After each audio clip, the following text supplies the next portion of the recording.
Let me introduce you to the platform and to our speakers, esteemed speakers who are with us today, who will be taking this masterclass on product management.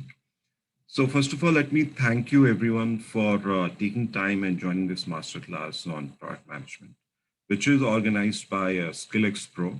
SkillxPro is one of India's leading edtech platforms built with ethos of bridging gap between academia and profession. We are highly skill focused organization for learning and development, including career prospects with more than 10,000 active learners on the platform. I myself am Satish Gupta. I'm a co-host for this session along with Mr. Muthuraj and Mr. Jaydev. I am co-founder of SkillxPro, earlier a graduate from IIT Kharagpur and ISB Hyderabad. I've got more than 13 years of work experience with last 6 years in product and P&L management. Have built businesses from scratch to scale more than four business and have sold one and worked in different domains such as logistics, fashion, e-commerce. Mr. Muthuraj here is a product leader who has led conceptualization to launch for new products and innovations for mature products. He has been practicing and evangelizing design thinking for a decade now, awarded with two international fellowships and holds two USPTO patents. He is a recognized speaker at prestigious forums including NASCOM, T-Hub, Product Leadership Forum, various IIMs and other business schools. Jaydev, Mr. Jaydev, he's a passionate product manager with 18 plus years of industry experience of building innovative technology products. He has worked in all sort of B2B products in banking, finance, procurement, and security domain using agile and lean methodology. So today agenda is that we'll be discussing about the product management as a role itself, career in product management, how can one become, a product manager, and Jaydev will take us through, few important concepts in product management, MVP, design thinking, so that you guys have a bit of idea how a product management works, how product management thinks, and how, you can actually, those who are aspiring to become product managers can actually become product managers. So I'll ask Muthu to take over from here and start this session. Thanks guys. Thanks Muthu. Thank you, Satish.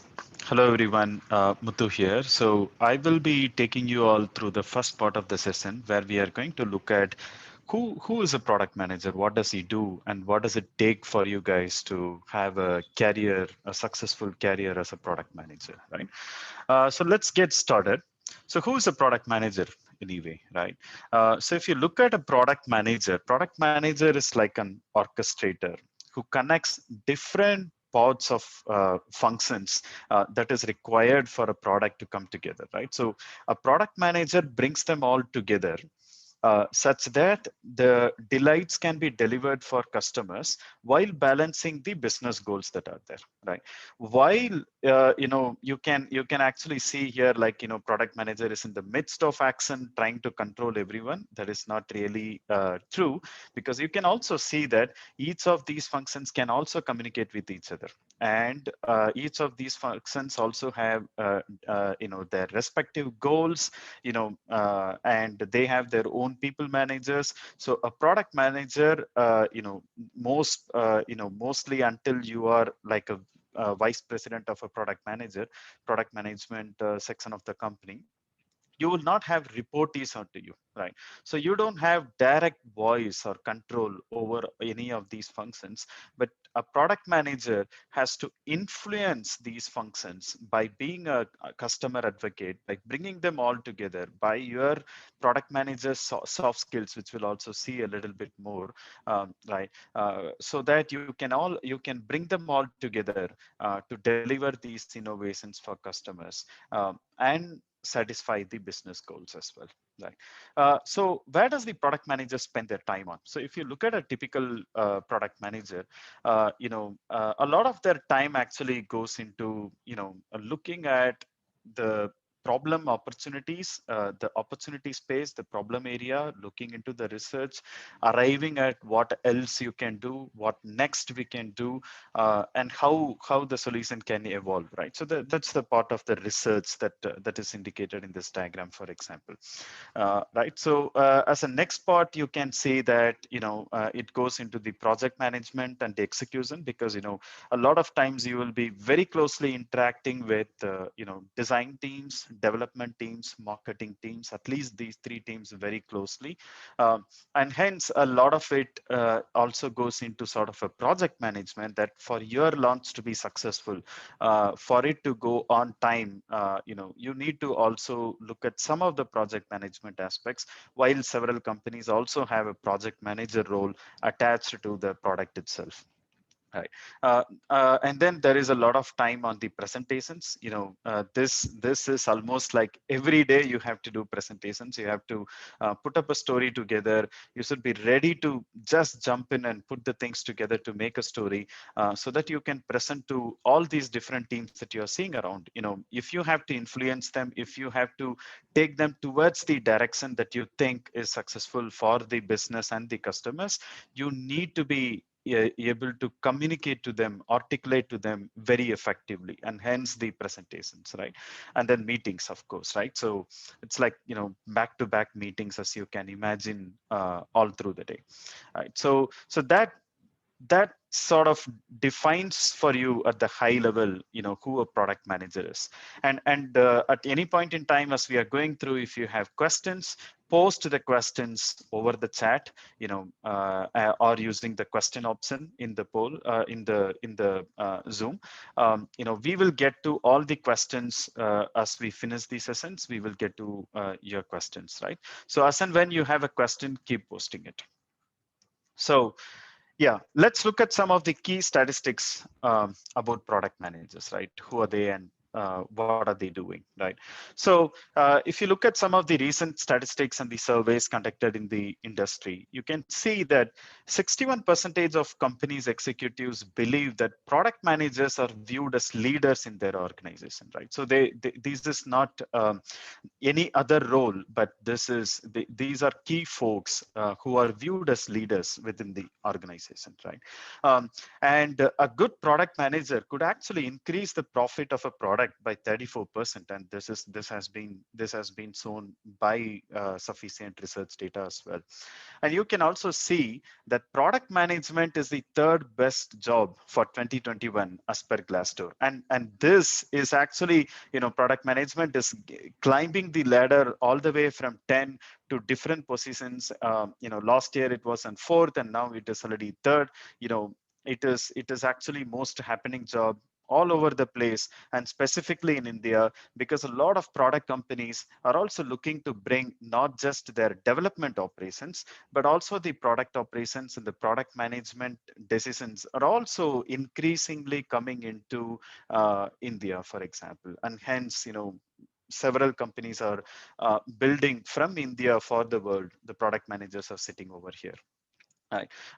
If you were wondering what were the first two jobs, these are evergreen jobs. The number one is an evergreen job, which is a Java developer, and the number two is a data scientist, and the third best is the product manager. And this, as I mentioned, is like climbing all the spots.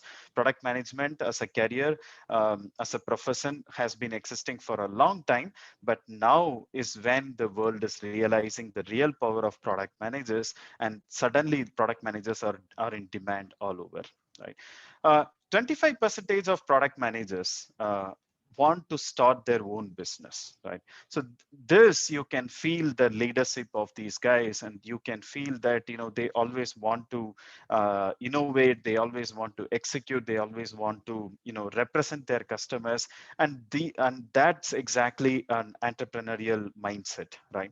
And because PMs come with an entrepreneurial mindset, if you ask 4 PMs around, at least 1 in 4 of them will actually say, hey, I want to start a business either now or slightly later, right? So that's the level of entrepreneurial thinking that you can see with product managers.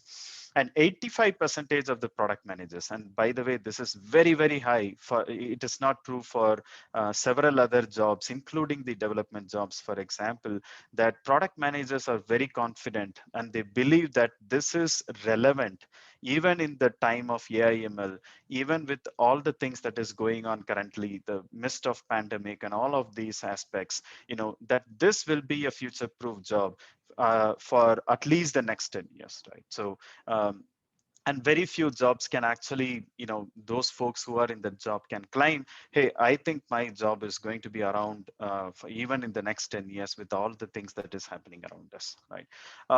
And 63% of PMs prefer to build for people over business. So I'll tell you a little bit about it. B2C is, business to customers, right? So this is like, all the typical apps that you use in your mobile, these are value prop delivered over a mobile app for a consumer directly, right? And versus, business to business is all your apps and softwares, like, the business softwares, the CRM software, the HRM software for to control your manufacturing, all of those kind of stuff, right? Those are your business to business kind of software. As a business, you are building a software and an application for another business, right? So that is another area. So, companies like SAP, Oracle, and several likes of them, Salesforce, and so on, will fall in the B2B space, right? And if you ask any typical PMs, they typically prefer, as statistically as you can see here as well, that many of them prefer to be in B2C space because, it is that in B2B area, the problem discovery is slightly restricted, while there are a lot of concepts which is very similar between B2C and B2B. In B2B area, the problem discovery is slightly restricted. The number of customers you can operate with is generally a handful, something like, you may be working with only 5 to 10 customers to define the product, right? And to get continuous feedback also, while there are several methods now that you can embed feedback within the product and based on the usability, how usage metrics you can learn and so on. It's slightly difficult in the B2B world to get to be in direct touch with the end users, and to exactly know what they are going through. And hence you can see, product managers, at least when they start with, they prefer to be in the B2C world to learn a lot of these techniques, and then they are able to better apply in the B2B world as well. Yeah. With that, if we look into, let me get onto a poll to get a little bit of your thought, guys. We have seen about who are the product managers and what are some key numbers and what is the industry telling about them, right? So let me also hear from you guys. I'm launching the poll here. So yeah, looking for your answers, guys. You should be able to see the polling question on your screen now. Yeah, I see 2 responses already. Yeah, go on.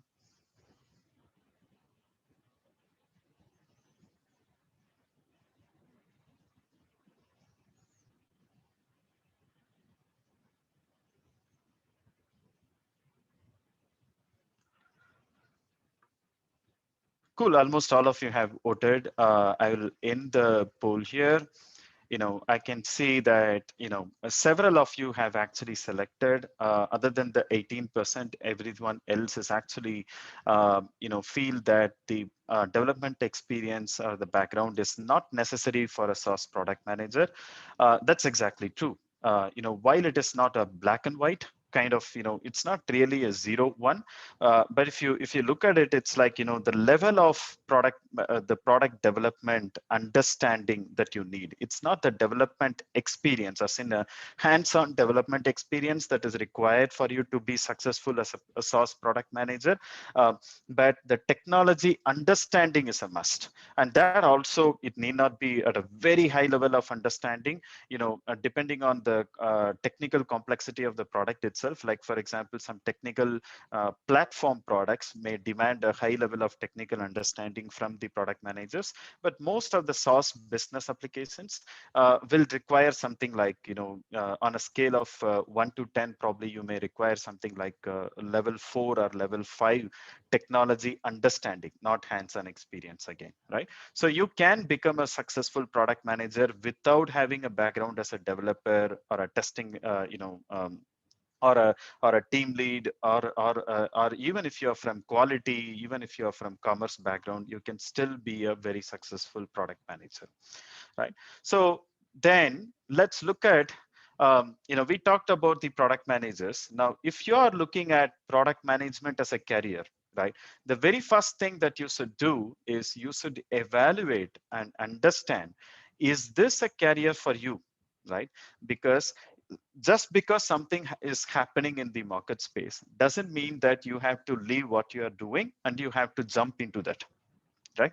Because irrespective of whichever job that you're doing, that space is also evolving. You can find relevant opportunities within that space and you can continue to grow, right? And when you want to transition, you want to transition into something which is foolproof and something that is also fitting into your passion, right? So you have to also understand what that role is before jumping into that role, right? So that is why it's very important for you to evaluate product management as a career before you take a decision to jump into it, right? So while you have to take that call, you have to keep a few things in mind, right? So product managers are not only that flashy job, but if you actually look at, it's actually back-to-back meetings, right? So the several product managers will also have targets, and hence the pressure associated with the high targets to be met.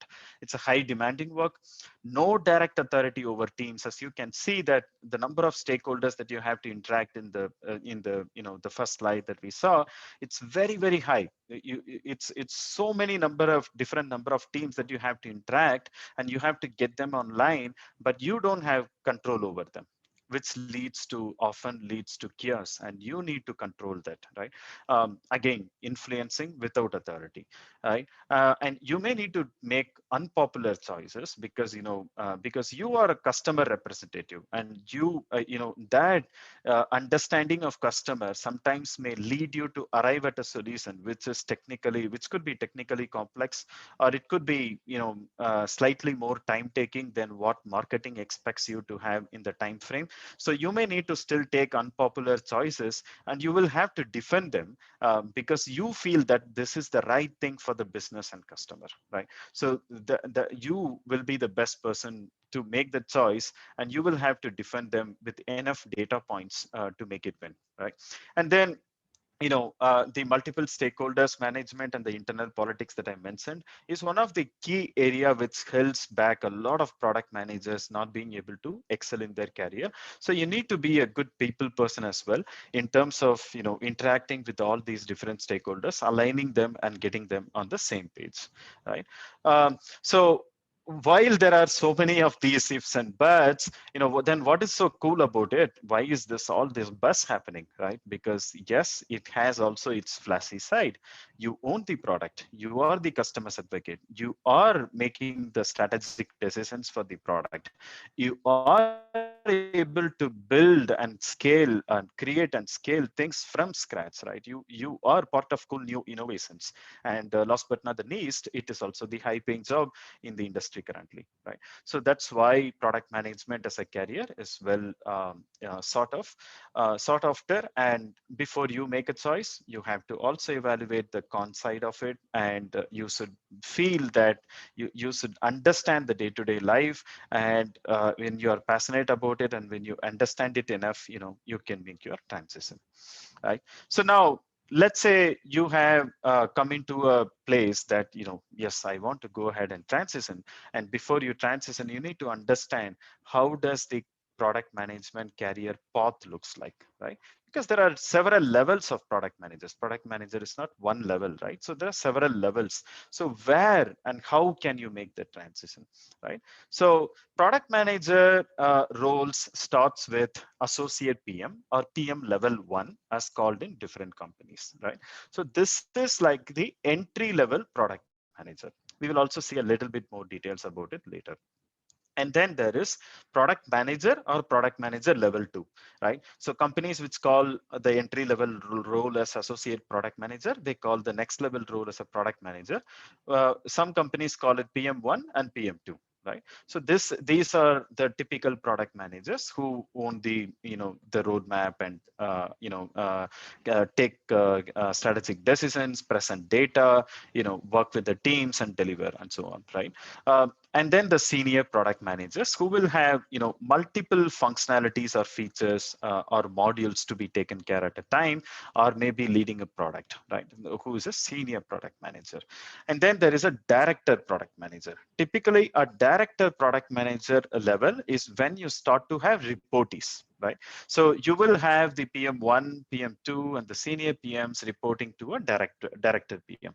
In some companies senior PMs also have reportees, but typically director PM is when you start to have the people side of things, the reportees, where you also start to now think about how can you enable other success, how can you get the product being still successful by motivating other PMs, right? So that's when you start to think in that direction. And then the VP product manager level, who's more heading even the overall product decisions for the product.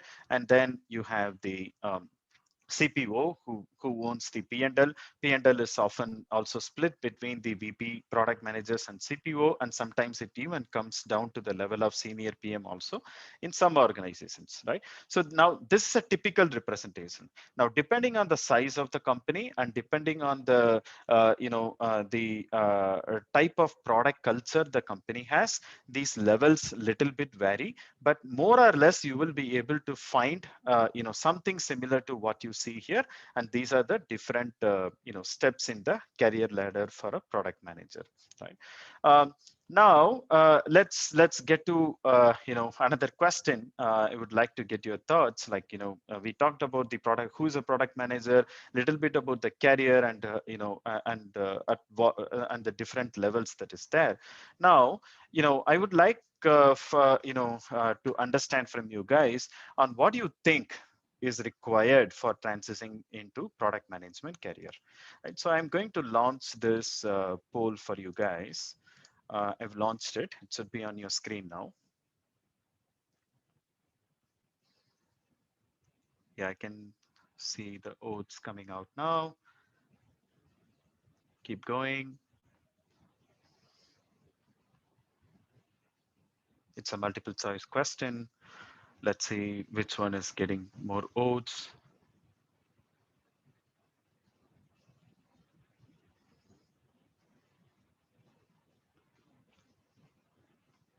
Okay, so almost all of you have already voted.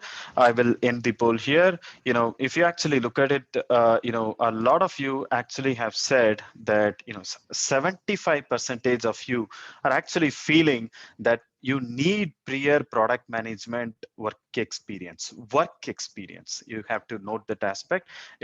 I have specifically mentioned it as work experience. And a lot of you are actually feeling it's needed, right? And that's exactly what I thought when I was putting in this question, because I meet several folks who are aspiring product managers who come and talk about how do I get into product management, and a lot of them have this misconception that that without having prior product management experience, work experience, they cannot get into product management job, right?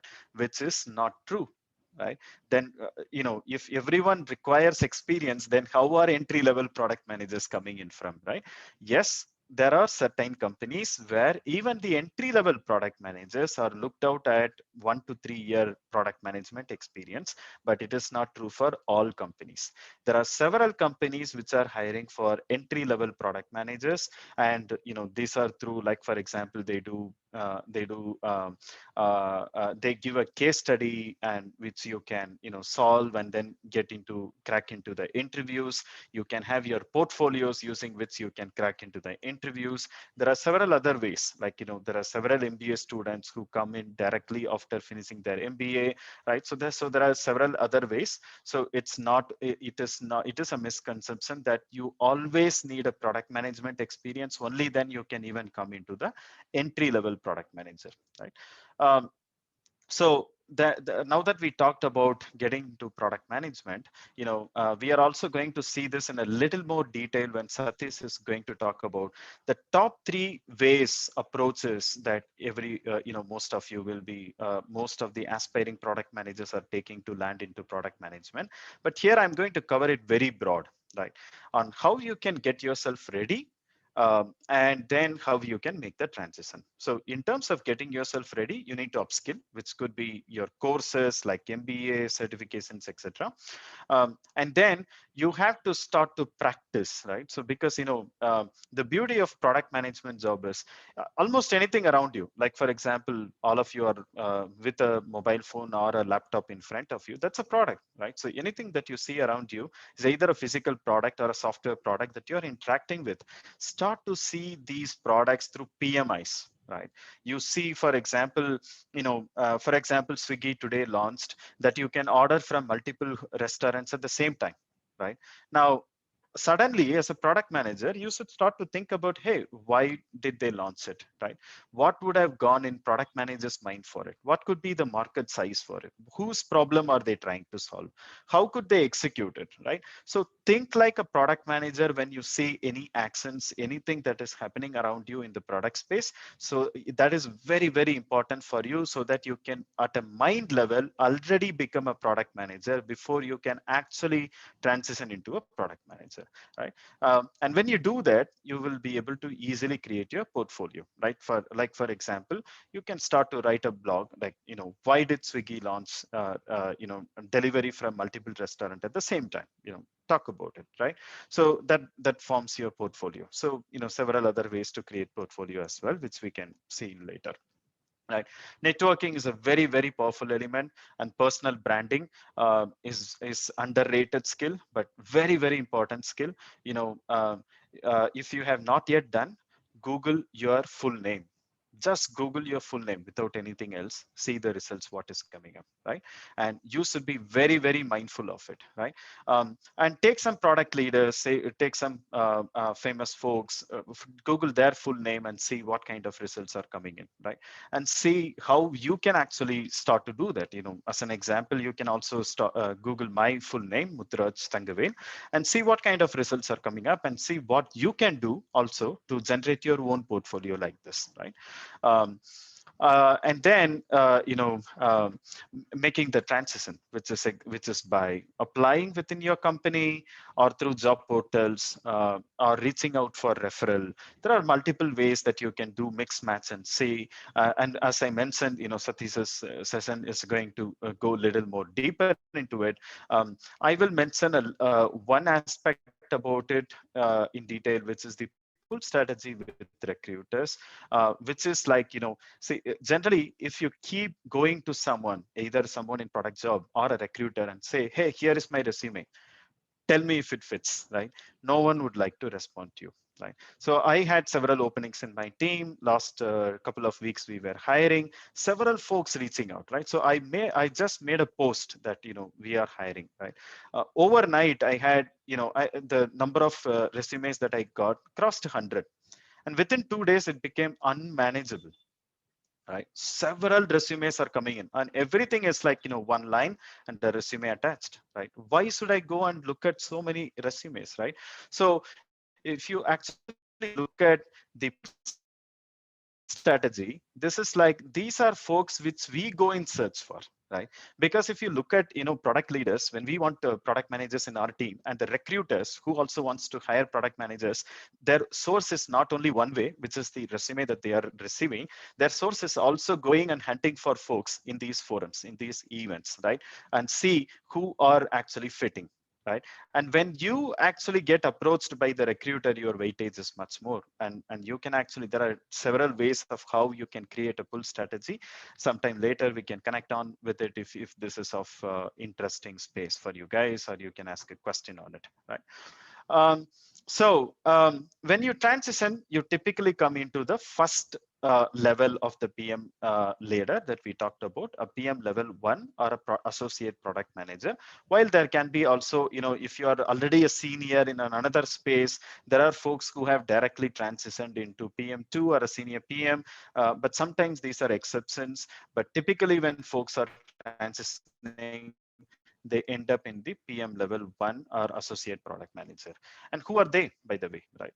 So they do have product management work experience, but as I mentioned, it can also be zero, right? 0 to 3 year work experience, right? So, but no work experience means you need to have a lot of other things to compensate it, right? When you are 0 years of work experience related, you need to have a strong portfolio and need to have a strong personal branding created, and you should have application knowledge, experiential knowledge, not just theoretical knowledge, right? That's very, very important if you do not have a direct relevant product management work experience, right? And when you get into the job, your actual nature of the job will be more tactical over strategical, because someone else would have already done the strategic work, the senior PMs, and you would be following that and contributing to the problem and solution discovery, and then working with the teams to actually deliver it. Some of the pressures and the targets may not be there for you, and you are shielded by the senior PMs because they take on the targets and you are supporting them in delivering it, right? And it is very important when you start in that role to have a senior PM as a mentor to hone your skills, right?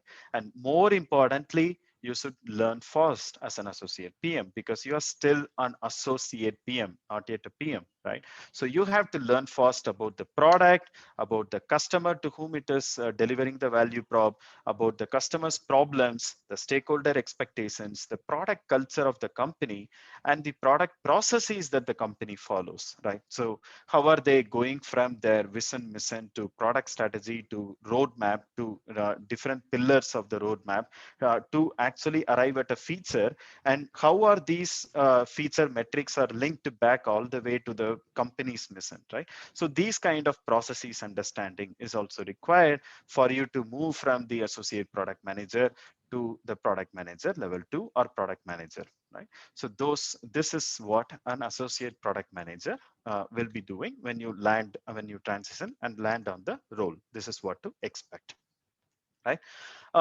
So with that, I would like to conclude the first part of the session where we actually talked about who's a product manager, how can you actually go ahead to make a product management career, and what are some of the interesting numbers around it, and what you should evaluate, not just the pros, but also the cons of the job, and see whether you are actually interested.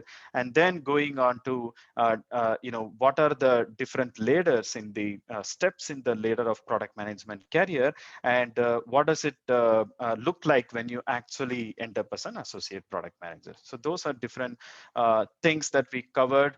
With that, I would like to hand over to Jaydev, who will be now taking us through some of the product management concept. As I mentioned at the beginning of the session, please keep sharing your questions over the chat. We will get to all the questions at the end of our session. Thank you. Over to you, Jaydev. Hey, thanks a lot, Muthu. Let me share my screen first.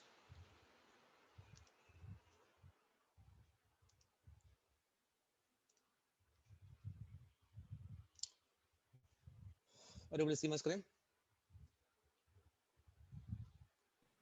Yeah, Yes, we Jaydev. can see your screen. Okay. Hey, thanks a lot, Muthu. I think Muthu has set the right context on why everyone wants to be a product manager, and what are the aspirations that people have today. I think you all are here again with the same aspiration of becoming a product manager, and probably you probably have already chosen, or maybe on the verge of choosing that as a career path for you. Now let's understand. Once you choose this as a career path for you, I think ultimate goal for a product manager is to be a successful product manager. Now, what exactly is a successful product manager? So let's look at the poll question and try to answer that for me.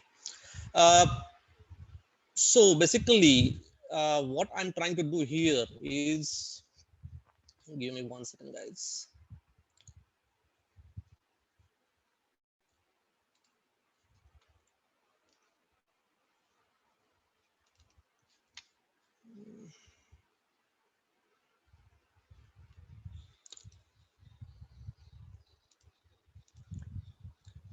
Should we launch the poll, Jaydev?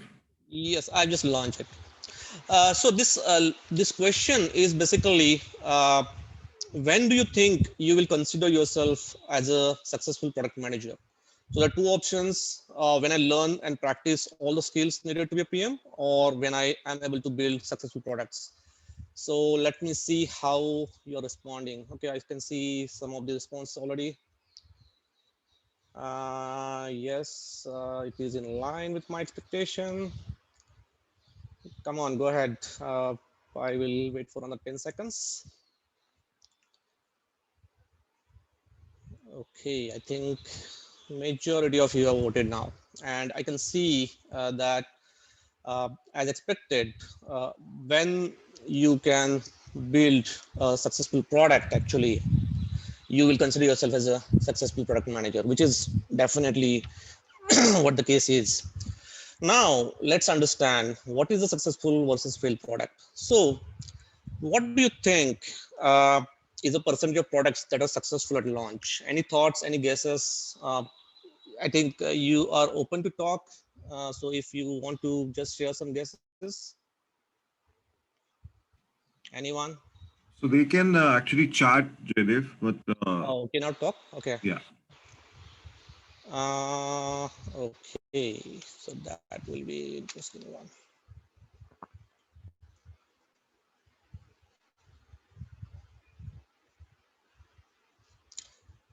Okay, I think I'll go ahead actually. Okay, so you'll be surprised actually. You'll be surprised to see that over 95% of the new products fail at launch. Yes, 95% fail at launch. So what do you see here? As a product manager, you have just about 5% or maybe less of chances of success when you build a product. Is it enough for you to be excited about this career or not? Or you would like to enhance, increase this chance of success? Yes, you would like to increase it, right? But before getting into that, let's understand why, what exactly is the reason for this? What is the most pressing reason why these products are failing? I think the most important reason why the product fail is because you build a product for which there is no market need. So nobody wants this product, or basically the need that you have built the product for is not required by anybody in the market. Or maybe it might be other reason, like you have outdated technology or the wrong technology that you have chosen for the product. Or it might be like you have entered the market at the very wrong time and your competition has already out competed yourself. So ultimately what it means is, if you can target this one issue and make sure you are targeting right market need, your chances of success will grow substantially. And that's what a product manager has to do. Now, if that is the case, how can I increase? I think that could be the question that will be in your mind. How can I increase the chance of success? Is there any way I can do that? Yes, you can, and that's why product managers are successful today. For that, let's first understand what is innovation actually. What, and then we'll come back to that particular question. So innovation, basically, any product, if you look at, right, it has to pass through three tests basically. One is the desirability test. That is, if there is a desire, if the desire in the market, there is a people who need this product, they have the problem in their hand which this product is solving. Second, the capabilities of the technology that you as a company are operating into, what your operational excellence that you have, is this something you can use to build this product? Is there feasibility basically that you can build this product for the market that is asking for? And the third and very important one again is the business viability. Now what that means is, any business who is building a product, they are not building it for charity, they're building it to make money. And if that product is not viable from the business perspective, again this product won't be successful. And when all the three tests are passed by a product, I think that product can be called as an innovative product. Basically, it's an innovative solution to the market. And if you are building, or if you are targeting to build innovative solutions, I think your chances of success definitely grow.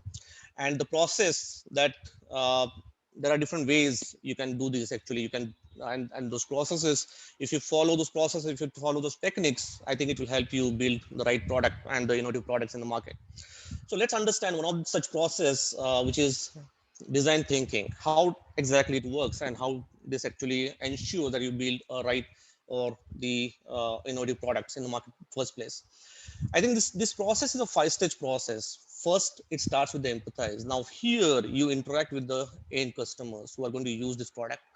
You will talk to them, you will observe them, you will understand what they do in their day, what are the pain they go through, what kind of jobs they do throughout the day, what jobs are already satisfied from the product or technology perspective, what jobs are not satisfied or underserved from that user perspective. All these basically is nothing but empathizing with the end user and understanding what are the problems that I can solve for the user. Now, through empathize, you can get a bunch of problems. You can identify a list of problems that you can solve for, and you have the opportunity to give a solution to this problem and tap that market basically opportunity for your organization. Do you want to solve all of the problems? Definitely not. You'll probably only want to focus on the problems that make sense to your business from the viability perspective that we talk about, the problems that you can really solve from the feasibility, the technical capability that you have, the technologies you are operating into, and of course that need that is pressing need in the market. I think if you are solving some problem which is not a critical problem for the end user, probably again your chances of success will be again a questionable one. Once you have identified those problems or the set of problems that you want to solve, I think the next step and very important step is to define that problem statement. And in this defining the problem statement is a key aspect. Here basically you will identify, okay, for this problem, who is the user, who is facing this problem. For example, uh, what exactly is the problem, what problem they're facing, where exactly they're facing this problem, what circumstances they're facing this problem into, and lastly why it is important to solve this problem. If you can have your problem statement can answer all these questions and you have a satisfactory answers to these questions, I think this problem statement is one that is going to give you an innovative product in the marketplace. Now you once you define that problem statement or statements, you will start now ideating is nothing but creating a solutions, different options, or it can be one single solution, it can be multiple solutions, but you are just creating some blueprints, for example, of the solution, what solution you can give to the power to the user to solve this particular problem that you want to solve for. Once you ideate, once you create some solutions, next step is to prototype. Now prototypes, it could be mockups, it could be click-throughs, or it could be simple presentation. It can be anything that you can present, you can give to the user and help them understand how this idea will help them solve their problem. Basically, the idea is basically giving this prototype to them, ask them to experience it and see how they're reacting to it, what exactly they feel about it, is it going to solve that problem or not. And that is the last step of the process, which is the test process, where you validate basically with the actual end users if this prototype is really making sense to them or not. If I go and build on top of this prototype and give a solution to the end user, is this end user is willing to pay for that solution. All those aspects will be tested here, validated here, and then only your solution, that solution is going to be a solution that can have great chances of success. Now in this process there are a lot of iteration that happens. Actually in the test you may see that users are really not expecting this problem to be solved, they might be expecting some other problem to be solved, or they might have some improvement suggestions, or they might have something that you are not considered before, you probably need to improvise. So you can go back to again definition phase and ideate, prototype and test. So this can continue until you get a satisfactory result and validated your idea at the end of this process. Now in this process, right, how exactly this process help you actually? Let's understand that. I think some of the benefits that you get from this process are, first of all, I think we saw that in empathize you are going to the end user, understanding their ecosystem, understanding where they're operating into, and that's where you can understand many different problems that they're facing, probably you might not ever thought about. And that those different problems that you identified will give rise to different product ideas which you can capitalize on. And that's basically very important benefit that you get from the design thinking process that you follow. The next one is it helps you build user centric products. Now remember, you are involving the user throughout the process, and that's where whatever product you build out of this process, it will be always user centric. That particular user is waiting this product before the product is built completely, so it's a user centric solution. And obviously when you have a solution that is user centric, users will be happy about it, users will like the solution, they will adopt the solution.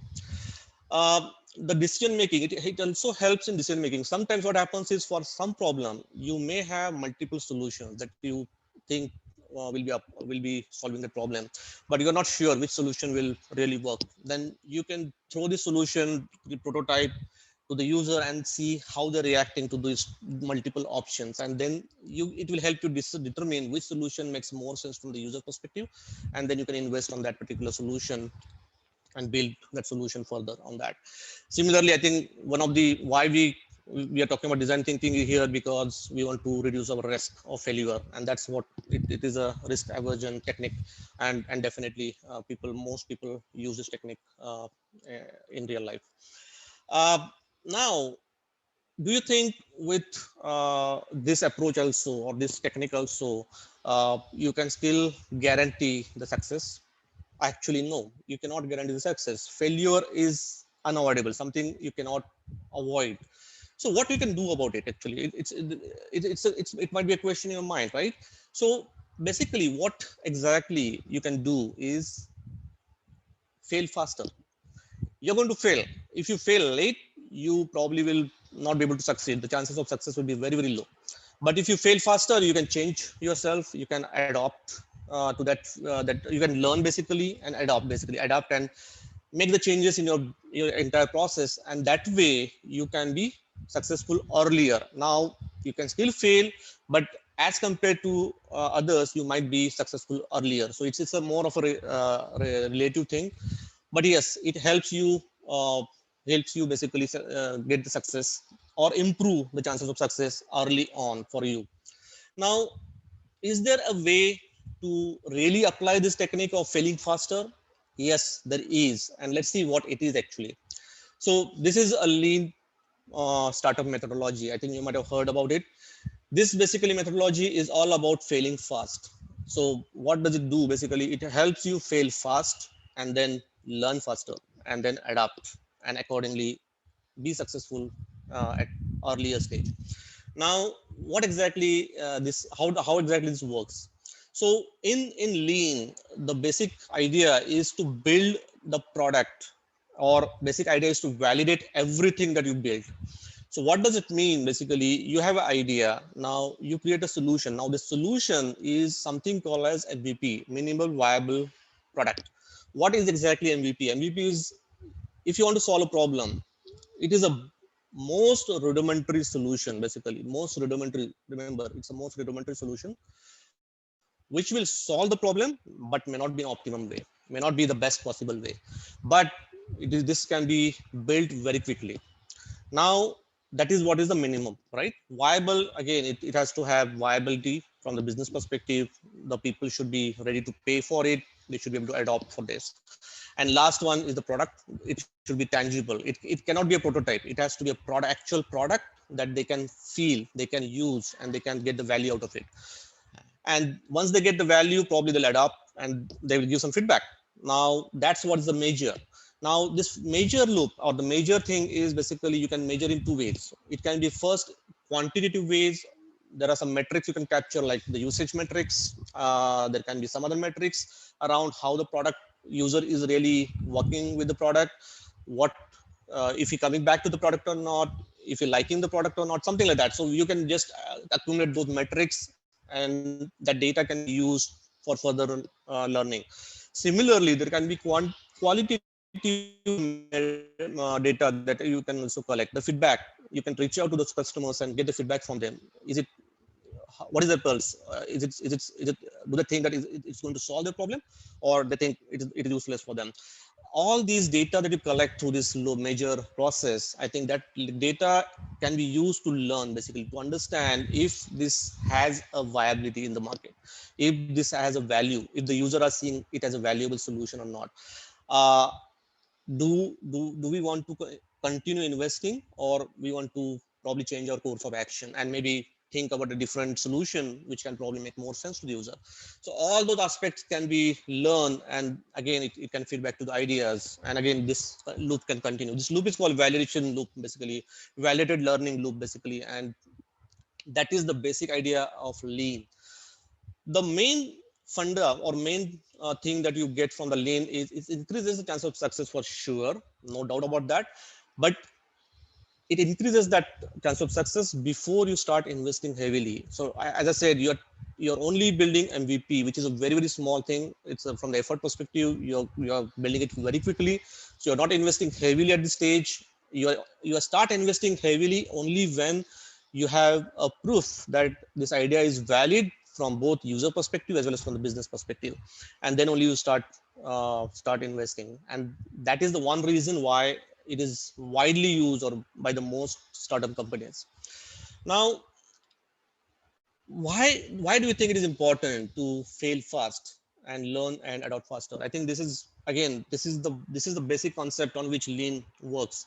So why do you think it is important? Uh, I think this picture talks more than words. Actually, you can see a failed product in the picture. Now, no product manager wants to build a failed product, right? They don't want to fail. They want to build a successful product, and by building the successful product, they want to be successful. And this particular program that you are attending the Masterclass for today is basically for you to be a successful product manager. Now, before I end my presentation, I would like to congratulate you all for taking the first step towards achieving your dream of becoming a successful product manager. Thanks a lot for your time, and have a good day. Hey, back to you, Satish. Thanks, Jaydev. That was great. Really, I mean, the whole idea of design and lean, although it was very brief that you have said, but it was very crisp. And there are a lot of questions that have come up that we will take a little later in the session. And in fact, there are a lot of interesting questions that people have put up, and soon we'll be taking all of them. And hopefully, people will get some real good insights and answers. So let me share my screen.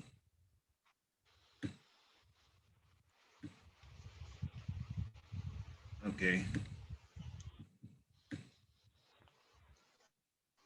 So guess my screen is visible. So the big question, right? How to become an APM? I think Muthu clearly sort of explained this, but I'll still, delve upon this and go a bit more details, because I feel most of you viewers are aspired to become PM, right? And then this is the burning question I feel is in the whole session today. But yeah, whether it is or not, so let's do a quick poll to understand the pulse of our viewers here. So I'm just putting up a poll question here.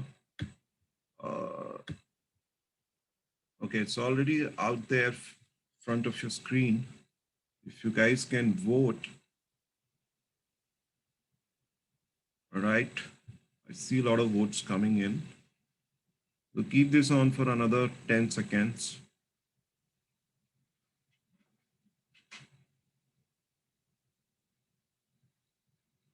Great, guys. So I'll end this poll now. So yeah, so as I thought, almost all of you, about 80% of people, they really want to make a career in product management. They want to become a product manager. And some of you who are here to learn few concepts, it was great. I mean, congratulations to all of you, and probably we'll be, holding many more sessions around product management, so that you guys, I'm talking about different concepts around product management, and you guys are, you guys can join us in the next sessions also. So now, going to the question at hand. So do you think, one second.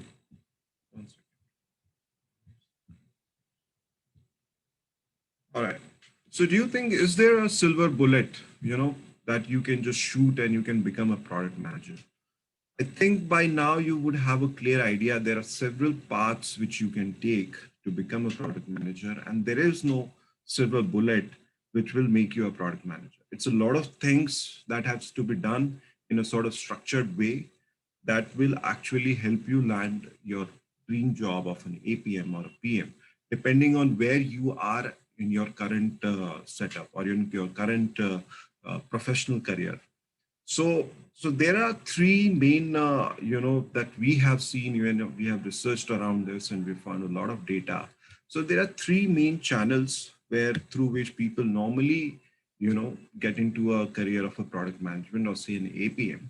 So the first is, of course, MBA. Like most of you also felt that MBA is something, which will help you get into a career of product management? Well, MBA is an easiest sort of way and the toughest way to become a PM. Easiest because there are some conditions around within the MBA environment which help you, prepare for that kind of role. And toughest because it is, you know, it the best chance of you becoming an APM is if you are getting into one of the top MBA colleges of India. It's all the IMs, ISBs, and then there are a few other, top colleges. If you happen to get into those colleges, you have a good chance of getting an APM right out of the college. But then, of course, even there is, cutthroat competition because product management is kind of a coveted job, right? And trust me, I'm an ISB passer, and I know there are, so many people who are trying to get into role of APM. So yeah, MBA is one of the ways, but then yeah, there are other ways too. Going on to that, so transition. So Muthu talked, quite in detail about, from your current roles, how do you transition into a PM role? The easiest way to get, really transition uh, into an MBA is when you're already working in a product company, where you're already working very closely with product managers in your company. You might be in a software role, or you might be in a, analyst role, or you might be in a design role. It could be anything, but the fastest way of transitioning is, the best way of transitioning is if you're already, working around the product somewhere. That's what people think, where, even to transition, there are a lot of biases around you. If you are working with people who are product managers, they might have certain, way of thinking about you. There might be, certain biases for your current role, whether you are capable of doing this and this thing, these things in your life. So there are a lot of biases. So determination becomes very must, but then serendipity plays a very crucial role to become, to transition within your organization or within your environment of product. So that brings to the third, top way to actually get into a product management role is through, certification courses where you get a formal education and, and they prepare you, they give you a lot of concepts around, a couple of concepts Jaydev talked about. So there are so many concepts around product management and they get you through all those concepts. And then, how those typically a course would look like is something like this. It's a very vertical sort of thing where, a formal education is given to you. It's a very, very vertical where, step by step, they will teach you different concepts. For example, from product management basics to frameworks like Agile, Kanban, design thinking. Then they'll get into product design, UX strategy, user testing. Then you'd learn about product metrics, product analytics. So these are the ways where, it's more about, learning different concepts in different times and then using all the concepts all together to create one capstone product where, you actually get to build a certain sort of portfolio, through these concepts. But what is wrong with this kind of learning? It's very, very traditional and it's very, sequential. So what happens is you learn all the concepts and at the end of the day, you have to apply all the concepts all together in one product. And that's where, a lot of disconnect comes and a lot of, your experience with the product itself is for limited only for the time when you are actually developing that product. So as a company, as SkillxPro, we really, we believe that learning can be effective only if it can be applied. So application could be anywhere, it could be in your job, it could be in your business if you're an entrepreneur, it could be in your daily chores. But the application of learning has to be there. So that's what we believe, as a company. So what we did, we just like any other design thinking product or a lean product, we talk to a lot of users, as well as people who are actually hiring product managers through these courses, and from them we learned that this sequential sort of learning is not really exposing the learners to the kind of environment where they will actually become ready, or at least the recruiters would feel that they are ready to handle the job of an APM. So we have created a program which takes the learner through a journey of a trainee to product manager. It's a sort of a role play merged with real work experience. It's more horizontal learning than a vertical learning. So what we have done here is we have created a hypothetical product called Small Cart, which is for baby commerce. And through the context of this, you'll be learning the concepts and applying those concepts on Small Cart to develop your skills. So this will be more a guided journey by instructors, so that at the end of this whole program, you would have created a version of Small Cart. So there is a journey of product development right from the beginning, where you are learning each concept and you keep applying those concepts across different concepts that you will learn in this whole curriculum or whole program. And then you are able to develop a product as a class, which is of course guided by the instructors, and then as a class you come up with a product. But in the meanwhile, you are as a group also given a product on a group of 4 or 5 people, where each group will develop their own product as capstone, and this product is developed over a period of 12 to 13 weeks. So by the end of this, you have in your portfolio not one product but 2 products. And throughout this 16 weeks of or 12 weeks of experience, you get to actually build your portfolio so that you are actually coming out as ready APM to the recruiters when they are there. And there has to be end to the means. So we have in this program dedicated CV building workshops, PM interview workshops, mock sessions, and of course at the end of the class there will be a placement sort of season or a placement week, where a lot of recruiters will come and they will be looking to hire the people who are already enrolled in this program. So who are the instructors? So we as a company, we have this ethos that what the education or the learning that we are providing to our learners has to be in the format of skill development, and it cannot be learning which cannot be applied in real world. And that's why all our instructors are product leaders from the industry for this program. And these are some of the big product companies that you must have heard of: Intuit, Yelp, SAP, GP. And then there will be a lot of guest speakers throughout this program, leaders from companies like Amazon, Zomato, Swiggy, all those which you can see listed on your screen. So these are some of the big leaders who not only teach you, but at the meantime they also keep us very keen eye on the learners, so that if there is an opening in one of these companies, they induct these people directly if they tend to like people they are interacting with, or the learners from the course. Coming to the next details of the program. So this program starts from 26 June 2021.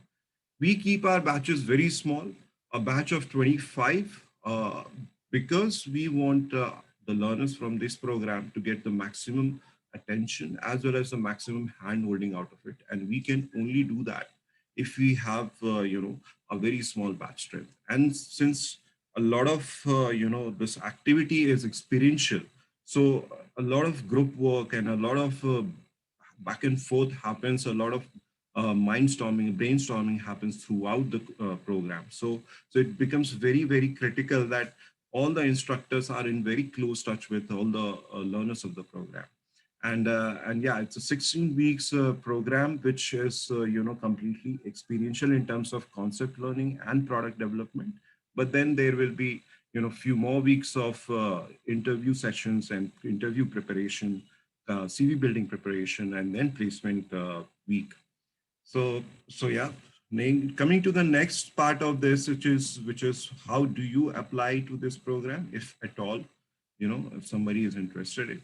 So the first step is there is a registration. It's a fully refundable 1,000 rupees registration fee that one has to pay to register and show their interest in this program. Within a week, there will be an interview. Basis this interview, people will be selected. Since we keep our batches very small, we have to find people who are really motivated, and then we also keep a diverse sort of group in a very small batch. Even a batch of 25, we like to keep it diverse because a lot of cross learning happens when you are going for a program like this, because product management is an organizational role. It is not an individual role at all. So it is very important that people are very comfortable, comfortable in dealing with different roles across the organization in terms of expressing themselves in different environments in an organization. So that's why we do this interview. We select very few students, and then there's a period of 10 days within which you can do the fee payment. Fee for this program is 80,000 rupees, but then there's 25% off if the enrollment is before 31st May 2021. And we understand that some people would need some sort of support for this. So we provide interest-free education loan, which can be paid back in between 6 to 12 EMIs. So yeah, so this is something as a program that SkillxPro has come up with. It's a one of its kind program, very unique, and it has been developed after doing a lot of research and doing a lot of conversation with the recruiters and the users or the learners. That what sort of experiential or portfolio building can be done for the learners or the people who are interested in product management, so that they can actually develop a career in product management. So yeah, so that's from our end. That's from now, if you guys are interested in this program, there's a link which would be posted in the chat, where you can just click on the link, do a registration, fully refundable registration fee payment of 1,000 rupees, and then our team will take it forward from there, and then we can go through the rest of the application processes. So right now we already have few questions, and I would like to our speakers to take these questions, and I'll take some of them also.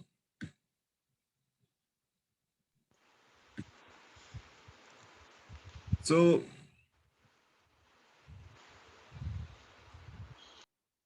one question Rohit has asked is how much technical knowledge and coding experience we need to become a product manager in a software company.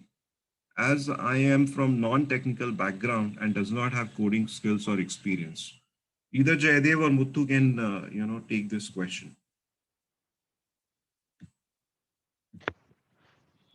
Yep, sure. Uh, I think Muthu already mentioned during his presentation, I guess, that technical knowledge is not a must for becoming a PM. However, having technical background or having some prior experience in technology can definitely help you basically work with the team much easily, gel with the technology team much easily, understand their perspective easily, and basically the stakeholder management becomes an easy job for you as a product manager. Again, it's not must, but it definitely helps to product manager. Muthu, you want to add something?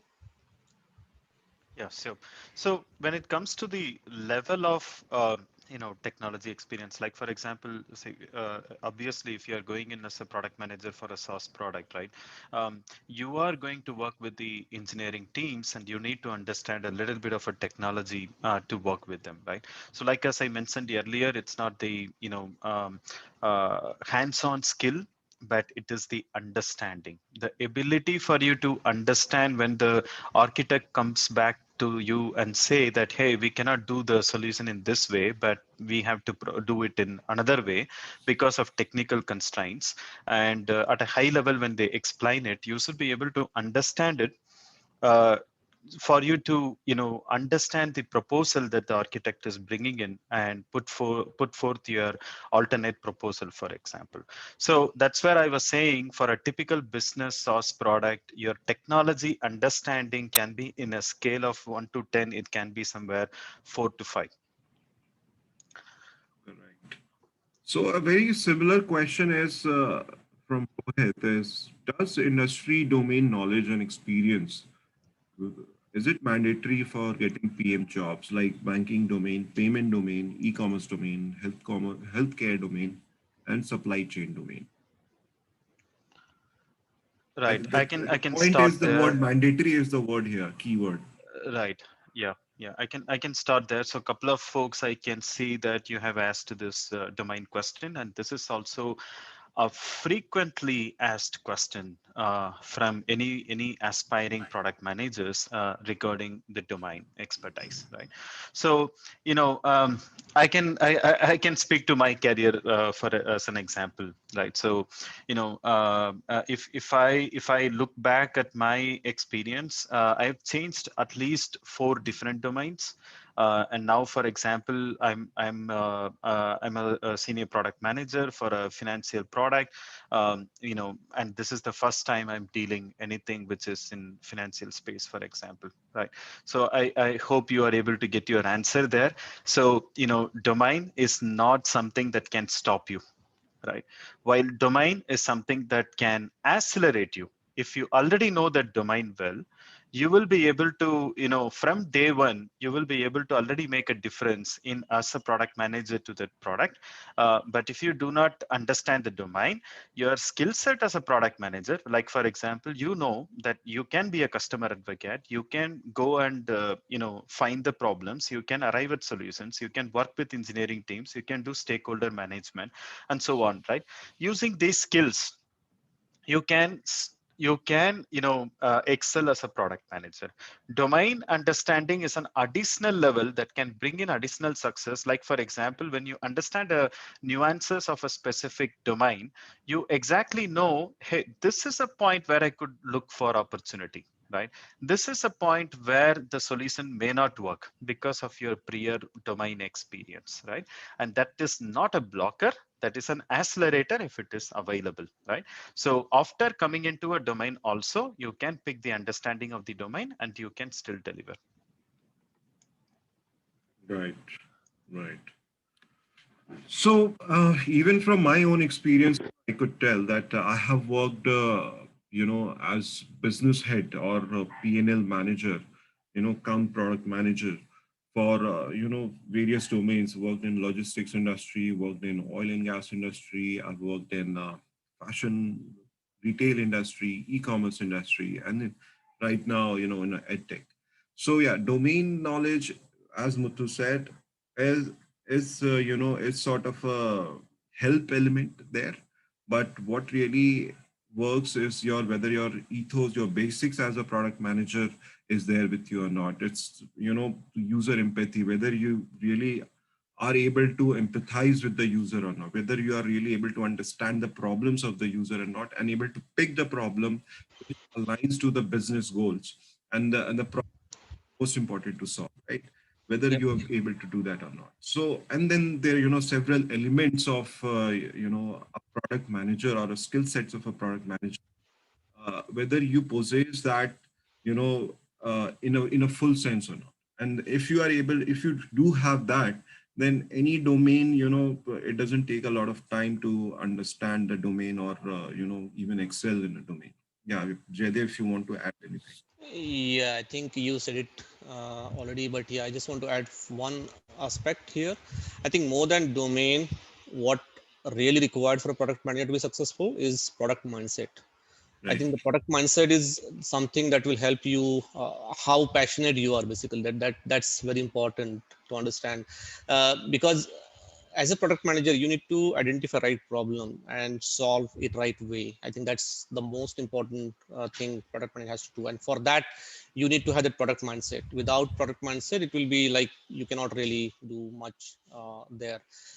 Once you have that, I think domain is something, as Satish rightly said, you can learn within few weeks, I guess, and then on the job you can keep on learning and getting more expertise on that. But yes, product mindset is something that you need to have on before you get into domain. Yep. All right. Guys, so we have a, question, uh, pretty much, I think we have answered in bits and pieces throughout our session. So question is from Sai Suraj Gade, and he has asked for UI UX to showcase skills, UI UX designer to showcase their skills. There is a portfolio where we use tools like Adobe XD and publish it on Behance or Dribble. How about PM role? What are the tools and where can I publish my portfolio? Are there any question is for PM role, whether there are any tools, just like tools like Adobe XD for UI UX designers to publish their portfolio. Are there any tools for PM role? I mean, Yeah, I guess for PM, it's more of there are a lot of frameworks available, a lot of uh, methodologies available, a lot of philosophies available. I guess I think it's not about creating documents, like not about creating some documents or something out of that. It's about how you apply those basically. For a PM, they apply a lot of these different techniques that are available, lot of methodologies available, and ultimately build a product. I think right. I don't think there are any tools readily available to do what PM does. Actually, it's not possible, and that's why I think PM is the most challenging job, to be very honest, and most sort out job as well. I think that's how I can answer that. I don't know. You want to add something? So yeah, so I think Sai, what happens, a PM is not really an individual role. Like I mentioned before, what happens for a UI UX designer, you can design some stuff and you can put it out there. It's just like painting, you can draw some stuff and you can showcase it to other people. But a PM role is more of an organizational where you have to interact and you have to empathize with a lot of people, across holding different positions within the organization or related to that product. And that's where, a real skill of PM comes out, where he or she starts with a user and then talks to the technology person, talks to the owner of the product, talks to the operations, talks to the marketing, talks to the every aspect which you can think of around a product, and then create a roadmap around that product and actually take that product to execution. So that's what happens is when you already have a product or you have built a product, there you can actually showcase yourself. Okay, this is the product that I have built. It could be a very small product, it could be a very big product, doesn't matter. The idea is whether you have built something and what were the thought process behind it. Like Jaydev mentioned, it's about mindset. So what was the thought process behind it? What was the way with which you built that product? So that's the way you can actually showcase yourself and as a product manager when you are out there talking to people. So next question that Sai has is it's how about remote jobs and how about work-life balance? Yeah, so one of the most important or the core skill for a product manager is being a customer's advocate and having customer empathy. Um, so remote job in terms of couple of things. One, when you are away from customers. Two, when you are away from the teams itself, it makes it a little bit difficult. I would not say it is not possible, but it makes it a little bit difficult because the stakeholders, when you are able to directly interact with them, and the customers, when you are able to directly visit them and see their workplace, see how they are using the product, see how they are utilizing the benefits of the product, directly, is when you actually get the real impact and you are able to deliver very well as a product manager. Now, given the whole remote work, which is very fast around us, and that we were like with the anyway, it was one side it was evolving, and the other side, the pandemic put all of us into remote work as the only choice now, right? So what has that led to is the companies have went ahead to innovate to make it easily the different tools, frameworks possible, processes possible, so that you can still be successful as a product manager even if you are remote. So as of today, the answer is yes, you can still be a successful PM as a remote, even if you're working remote. What happens is for engaging with customers, there are new ways, new teams formed. Like for example, within our company, there's a specific, customer recruitment team, who goes ahead and based on the specification that we provide them, like what kind of customers we want to interact with, they can go ahead and find those customers and arrange for a video call, for example, which is the next best alternate to the physical interviews, directly going and meeting them, right? And there are also other digital channels, like where customers are posting their reviews, posting their feedback, the voice of customer forums, and analytical tools. There are very powerful analytical tools like the Splunk, the Full Story. You can exactly see a session of a customer, how long he came in, what did he do in the product, at what point he left, which can give you exactly the information that you're looking for. Even if you are remote, you can still get that full empathy and deliver on it. Great. Thanks, Muthu. I think that was a very insightful. Uh, Yeah, maybe I can add something to that if you don't mind, Satish. yeah, please, Yeah, I please. think again, as Muthu rightly said, in current situation, I think probably that's the only option, and there are many tools available to augment that. Uh, but I would just want to add one more aspect to that. I think, as you might know, product managers are called the mini CEO of the product. I think why they call is because they have to manage a lot of stakeholders. It's like CEO manages all the stakeholders, right? So managing stakeholders, I think, becomes very easy when you have good relationships with all the stakeholders. And building those relationships when you're remote is little bit difficult, although it's not impossible. When you interact with them face to face, building a relationship becomes more easy, not only with customers, even internal stakeholders, right? So I think i- in an ideal world, PM has to be remote as well as on site, basically in with the team, with the customer. Then only they can excel in a true sense. But as in today's situation, it's not possible, and which is absolutely fine. And people are, we have found the solution to that as well. So that's the best possible way right now. Great. So Rohit has got one more question.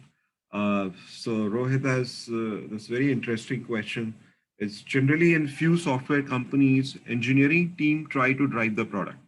If product manager comes to the development team with some customer requirement or some feature, usually engineering team try to tweak that feature according to their convenience and force product manager to push this change to the customer. How to deal with such situation? Wondering if Rohit himself is a product manager right here. Yeah, so this is a very, very typical situation. So, I mean, there are two sides to it. So if you look at, there is also one element of the product culture, within the company. So if you look at different product companies and its culture, there are product companies which has, which has its technical excellence. They have a proven technical excellence, and their products are known for technical excellence. And there, the technical team and the dev managers have upper hand over product managers. And there are other set of companies where, if you look at the domain experts or solution managers, there are different names that they are referred to, and they have upper hand over the product managers. And on the other hand side, there is another set of companies where a true value of product management is known to those executives, and they give the upper hand actually to the product managers in terms of making, when I say upper hand, it's again not about making any you cannot control the teams, but you can, you will be able to make the product teams will be making the strategic decisions for the product, right? So whether it is the domain experts, whether it is the sales experts, in some organization, for example, the product roadmap is completely driven by sales team. They go speak to customers and they say, hey, this is exactly what you need to develop. They come back and give a list to you, right? And then there are engineering teams. So there are different product cultures, right? And keeping aside the culture for the minute and going into a specific situation of the development team trying to propose something, this is common. Even in the companies where the product culture is, this is common, where they come and propose to you, hey, this is what is technically possible, this is what is more proof, foolproof, or this is the technical capability which allows us as of today based on the platform what we are built on, and hence we want to do this, right? And sometimes that is not the optimal solution, that is something you want to deliver to your customers, right? And the best way for you to deal with those situations is data points. The insights that you have gathered from your customer interviews, from your surveys, will help you there.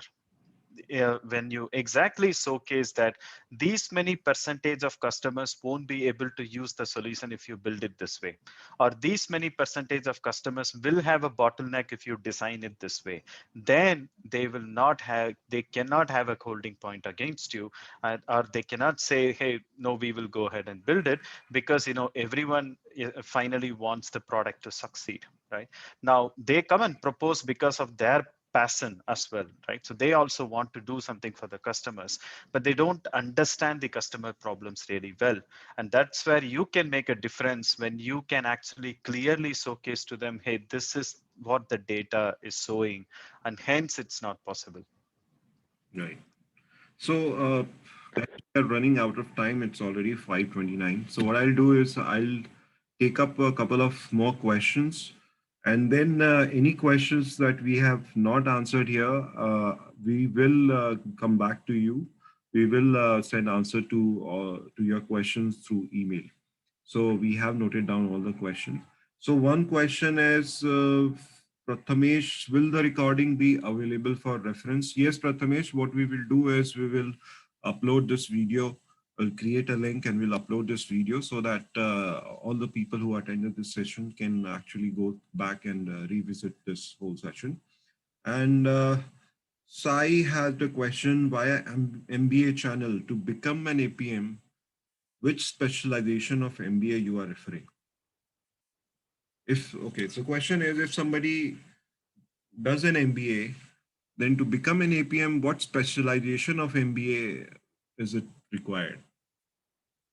So to be very honest, Sai, what happens is when you are going through MBA, most MBA colleges, they do not have a separate specialization as product management, but they do have different specializations, such as marketing, operations, finance, etc., etc. But when you go through an MBA, you are put into different environment or situations where you have to do a lot of activities which you might be doing as a product manager. Not exactly those, but yeah, a lot of those activities. So that's how an MBA college sort of partially, helps in preparing you, getting that sort of mindset as a product manager. But then, of course, you have to be uh, when recruiters, they come and hire these people, they are looking for very specific, not very generic sort of, in fact, skill sets amongst these people. And that's why I said that only top colleges of India, they have got this privilege where, APMs are getting hired directly from the college. It's because they have recruiters have a feeling that when these people have come to to this college, they have a certain certain kind of competitiveness, or already they have beaten a lot of people to reach to those colleges. So now it's all about checking whether this person has that got mindset where he can be molded or she can be molded into an APM.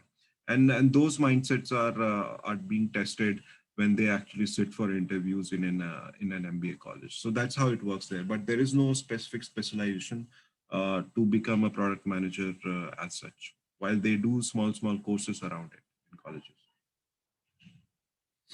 So yeah, so there are few other questions, but I think due to lack of time, I think we will not be able to take it here, but we will respond to all your questions separately over email to all of you guys. And thanks, Jaydev. Thanks, Muthu, for giving your time and helping us, understand a bit about product management, career, few concepts. And thanks everyone for coming in, for joining this session, taking out time to join this session. So that's great. If you have any closing points or closing words, I will be happy to hear. Else, we'll close this session.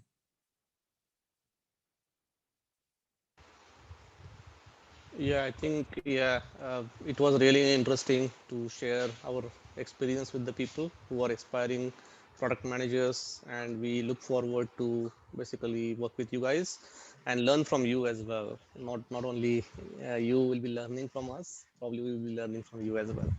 Thank you So for yeah. joining the session. So guys, yeah, so as a program, as an experiential program that we have created, it kind of, has come from, a lot of questions that you have asked. Those are very relevant questions, and we did a lot of research around this.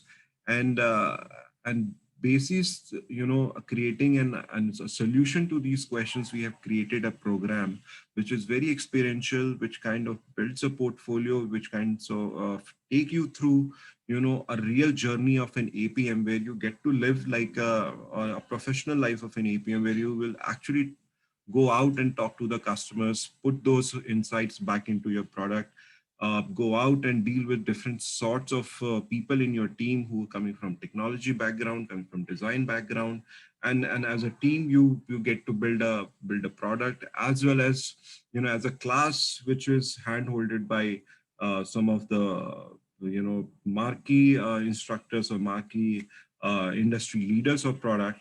And then as a class, you build a product which is basically guided by the leaders of the product, and as a group, you create a product which is completely driven from real world insights, and then that sort of becomes a portfolio for you. And then of course there will be mentoring in between, where you can actually get to connect with a lot of different company leaders. You can build your network within the with all these mentors and industry experts.